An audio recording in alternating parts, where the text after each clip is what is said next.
Thanksgiving. A time to be thankful for the things in your life, like friends, family, and of course, the 1998 Nintendo 64 classic, Banjo-Kazooie. I'm thankful for a lot of things. True that. Hey guys, welcome to the show. In this Thanksgiving, I'll be talking about games I'm thankful for. Let me tell you, Banjo-Kazooie ain't the only one. So sit back, relax, and...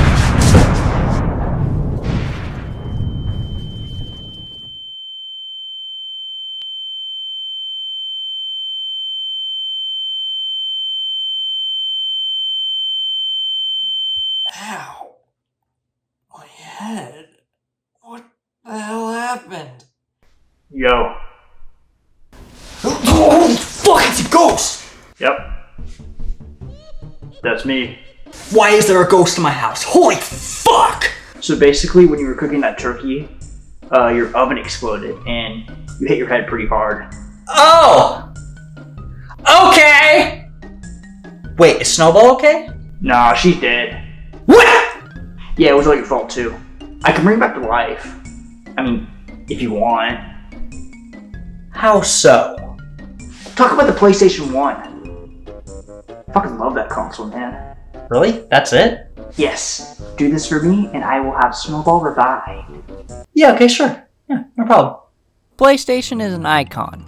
Even when they're at their worst, I can't help but admire them. But today's PlayStation is a lot different than the old PlayStation.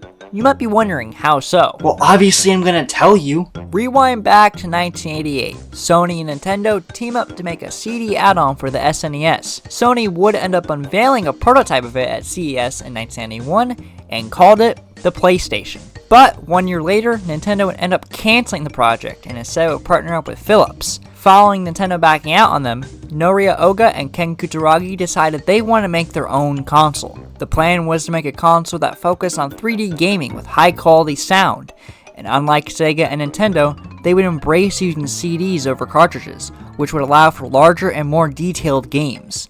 The console would use cutting-edge 32-bit graphics. They would end up giving it the codename PSX, which stood for PlayStation X, and was a reminder of Nintendo's betrayal. Mind you, Kutaragi was furious that Nintendo backed out of this deal, but that's why Oda made him the lead guy to develop the new console. The technical specifications would be finalized in 1993, along with its design in early 1994.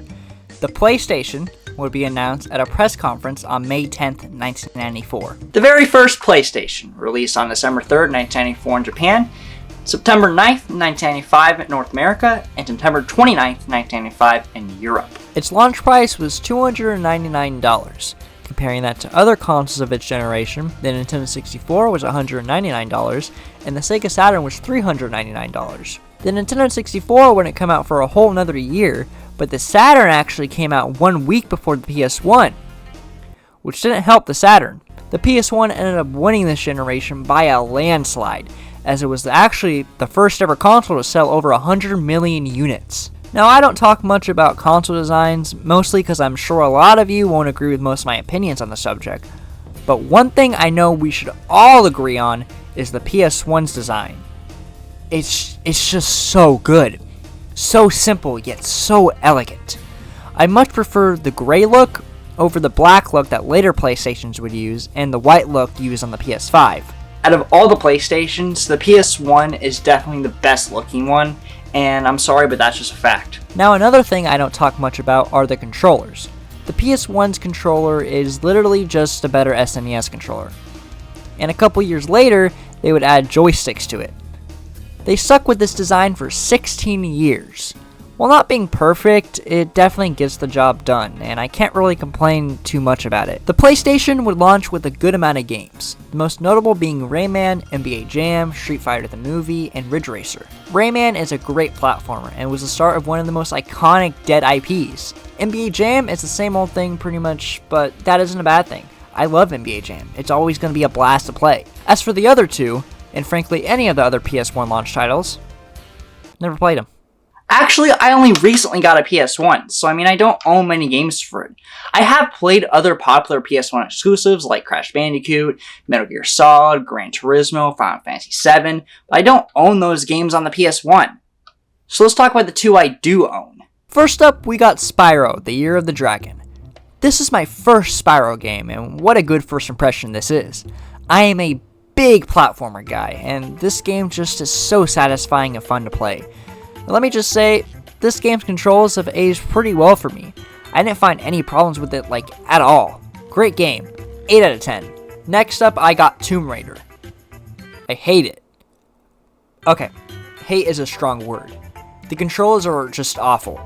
You have to use the D-pad to move, and this does make sense because we didn't get joysticks on a PlayStation controller until 1997, 1 whole year after Tomb Raider released. But I don't care. I fucking hate it. Those are all the PS1 games I own, so, the PlayStation 1 doesn't seem to be talked about nearly enough nowadays, but it's a fantastic console, and it laid the groundwork for one of the most important and iconic brands in all of gaming, only being more iconic than Nintendo. The PS1 didn't age the best. I mean, obviously, it came out in 1995. But it didn't age badly either. It's in that middle ground, you know what I mean?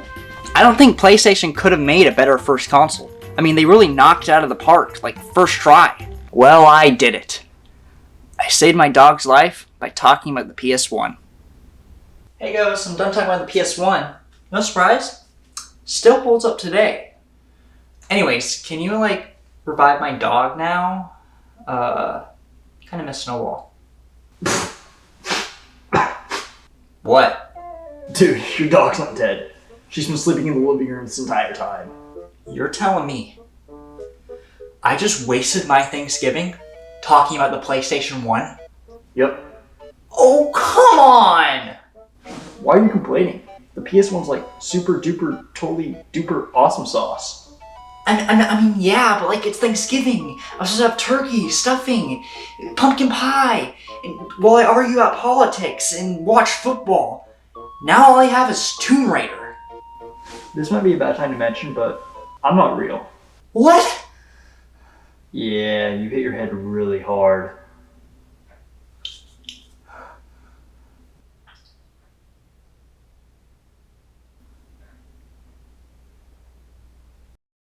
Gobble, gobble, gobble. Happy Thanksgiving. Just pretend it's still Thanksgiving.